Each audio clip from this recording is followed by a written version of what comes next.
Hi folks, hope you're all doing well today.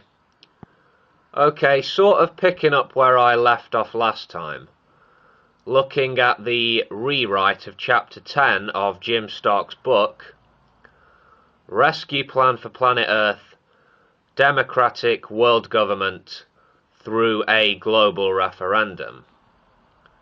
The chapter is called A Legally Binding Mandate. Okay.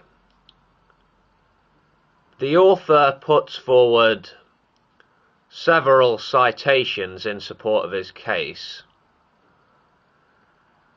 Then he says, quote, "While a people's referendum is not specifically provided for, and it may be argued that all the citations above refer only to rights of self-determination within the boundaries of a nation-state, that position is untenable. A universal right or power residing in the individual can't be constrained by national boundaries. It is universally recognized that the will of the people is the basis of all political power and authority, and accordingly it follows that a clear expression of that will of the people on a supranational level must be given effect by all national governments. There are two unanswered questions remaining concerning the legal effect of a global referendum. The first is whether or not the question or proposition on the ballot is clear. The ballot wording of the global referendum seems crystal clear to us at Vote World Parliament, and we have never received a single email from anyone saying that they don't understand what they are voting on. The only confusion we have ever seen is from people who are perhaps influenced by members of that tiny tinfoil hat gang who are terrified of anything resembling a world government.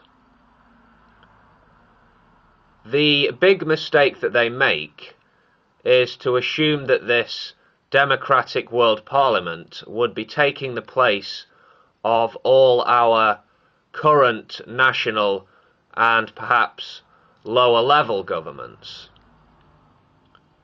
which of course is not what we are proposing, nor is that what the ballot says. The second key question is this: does a positive response, a win for the yes side, establish an irrefutable and unequivocal statement of support for the establishment of such a democratic world parliament? The answer to this question appears to depend on two things: the total number of votes cast and the percentage of those voting yes." End quote. Then the author starts going over some numbers, very big numbers, and he considers some problems as well.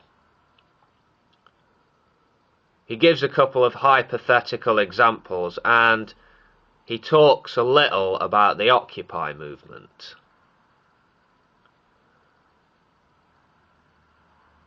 Reading from page 6 here, quote, "Since the lofty purpose of this proposed global referendum is to establish a new order of law, a new order of democratic government with its own constitution, a margin of 2/3, 66.7% of the votes cast by a global turnout of 60% of all eligible voters would seem a more appropriate standard, especially as that is above the level of voter support required to change the constitutions of many nations. 66.7% yes from a minimum of 50% turnout of eligible voters. And since a successful global referendum on DWP may have the effect of requiring changes to the constitutions of most nations, more likely all nations.